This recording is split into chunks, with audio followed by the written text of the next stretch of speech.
الشیطان الرجیم بسم اللہ الرحمن الرحیم. آجا 2 منٹ آجا چلو بسم اللہ.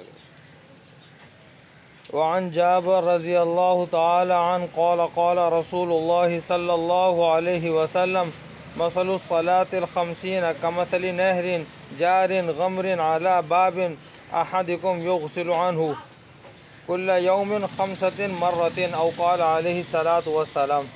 آپ صلی اللہ علیہ وسلم نے ارشاد فرمایا کہ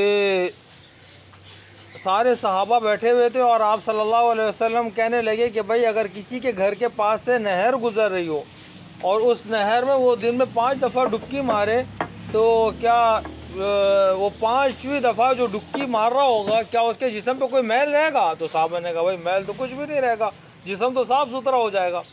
کہا کہ اسی طرح کہ اگر جس دن کی اگر کوئی 5 نمازوں کی اس کی مثال ایسے تھی کہ بھائی اگر کسی کے ہم نماز کہیں پہ قریب میں گھر میں ساتھ مسجد میں کہیں بھی پڑھ سکتے ہیں، تو کہا کہ بھائی اس کی مثال ایسی ہے جیسے 5 نمازوں کی کہ بھائی اس کے گھر کے پاس سے نہر گزر رہی ہے اور وہ فجر میں اٹھا اور اس میں ڈبکی ماری، جیسے نماز پڑھ لی جیسے ڈبکی ماری، پھر ظہر کے لیے گھر سے نکلا جیسے نماز پڑھی جیسے ڈبکی ماری، اسی طرح عصر مغرب عشاء.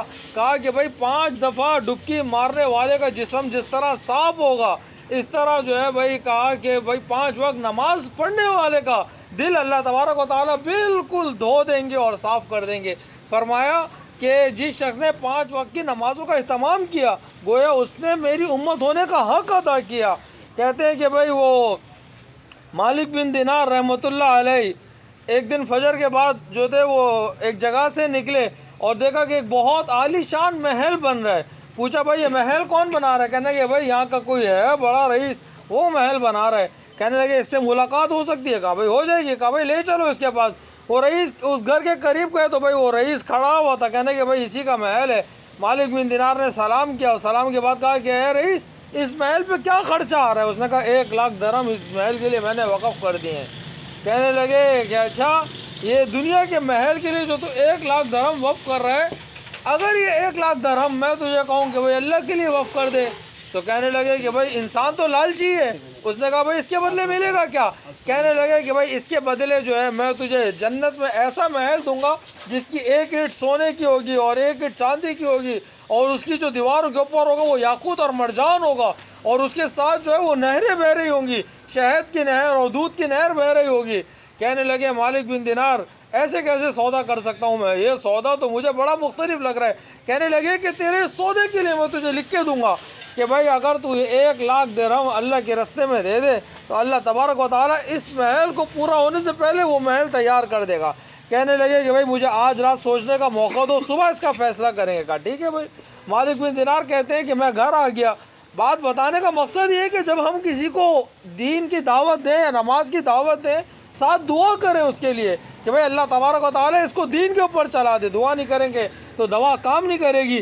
کہنے لگے کہ اس کو دعوت دینے کے بعد میں جو ہے وہ مسجد آیا اور ساری رات مصلی پہ روتا رہا اللہ تبارک و تعالیٰ کے سامنے کہ اللہ پاک اگر آپ نے اس کو قبول کیا، میں اس کے دن کم دیکھ رہا ہوں، اگر اسے قبول کیا ہے تو اس کو اپنے راستے میں قبول کر لے. کہنے لگے صبح فجر کی نماز ادا کر کے اور میں اس کے گھر پہ گیا تو دیکھا وہ دروازے کے اوپر ہی بیٹھا ہوا تھا. میں نے کہا نوجوان کیا سوچا؟ کہنے لگے میں تو کافی دیر سے آپ کا انتظار کر رہا تھا. اس نے ایک پرچہ نکالا اور ایک قلم نکالا، کہا کہ آپ نے جو کل بات بتائی تھی وہ بات مجھے لکھ کے دے دیں. مالک بن دینار نے وہ قلم پکڑا اور پرچے پہ لکھا بسم اللہ الرحمن الرحیم کہ بھائی میں آپ سے اس چیز کا وعدہ کرتا ہوں کہ بھائی اگر آپ نے یہ 1 لاکھ درہم اللہ کے راستے میں دے دیے تو اللہ تبارک و تعالیٰ اس محل کے بدلے جو محل دے گا وہ سونے اور چاندی کا ہوگا اور یاقوت اور مرجان سے. اس کی لائٹیں نہیں ہوں گی، اس میں وائرنگ یہ والی وائرنگ کام نہیں کرے گی کہ بھائی فلپس کا بلب ہے فیوز ہو گیا سال کی گارنٹی والا، یہ والی وائرنگ نہیں ہوگی، بلکہ جنت کے اندر جو روشنی ہوگی یاقوت اور مرجان کی ہوگی. اور اس میں نہریں جو ہوگی وہ یہ نہر وہ پہاڑ والی نکلنے والی نہیں ہوگی کہ بھائی سال بعد سیلاب آ رہا ہے اور سارا بہا کے لے جا رہا ہے، بلکہ اس کے اندر جو نہر ہوگی وہ دودھ کی ہوگی اور شہدوں کی ہوگی. یہ لکھنے کے بعد کہا کہ بھائی نوجوان یہ لو یہ پرچہ میں نے تمہارے حوالے کیا. کہتے ہیں شام تک اس جس کا محل تھا اس نے سارے محل کے جو پیسے وقف کر رکھے تھے وہ سارے اللہ کے راستے میں دے دیے. رات ہو گئی. کہنے لگے مالک بن دینار کہتے ہیں کہ میں بھی بھول گیا. کہنے لگے کہ کوئی 30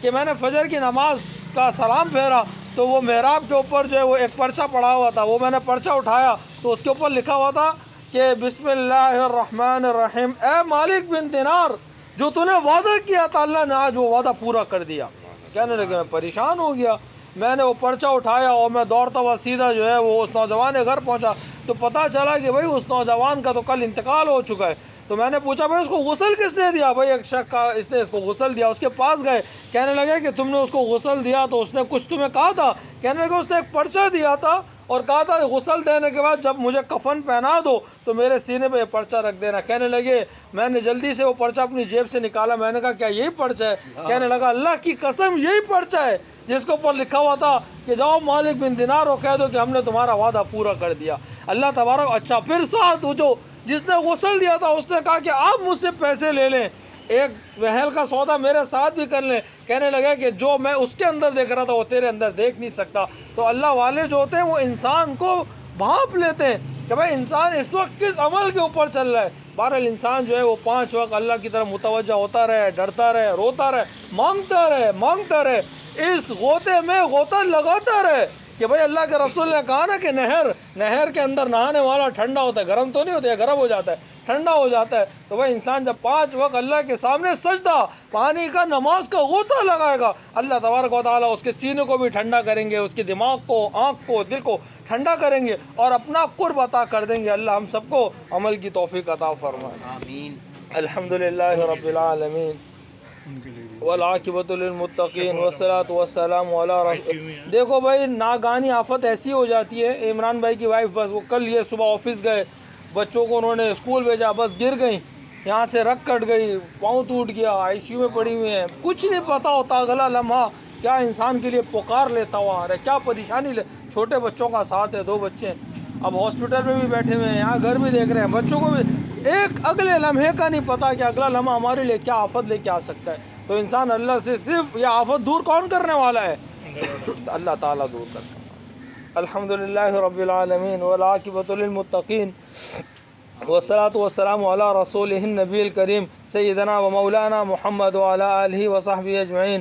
اے اللہ تمام پریشانیوں کو دور فرما۔ اے اللہ یہ کامران بھائی کی جو وائف ہاسپٹل میں پڑی ہیں، اللہ ان کے لیے عافیت والا معاملہ فرما۔ اے اللہ خاص کرم کا معاملہ فرما۔ اے اللہ جلد از جلد صحتیابی عطا فرما، تمام بیماری تکلیفیں دور فرما۔ اے اللہ جتنے لوگ ہاسپٹلوں میں پڑے ہیں سب کے لیے خیر کا معاملہ فرما۔ اے اللہ جو وہی گناہ قید کاٹ رہے ہیں اللہ ان کے لیے رہائی کا سبب عطا فرما۔ اے اللہ ہمارے لیے بھی تمام مشکلات آسان فرما، دین پہ چلنا آسان فرما، سہل فرما، 5 وقت نماز ادا کرنے کی توفیق عطا فرما۔ اے اللہ جب تک دنیا میں رہیں بندگی کرنے کی توفیق عطا فرما، جب وقت آخر و زبان پہ کلمہ جاری و ساری فرما، لا الہ الا اللہ، لا الہ الا اللہ، لا الہ الا اللہ محمد رسول اللہ، وصلی اللہ تعالی علی خیر خلقہ محمد وآلہ وصحبہ اجمعین برحمتک یا ارحم الراحمین۔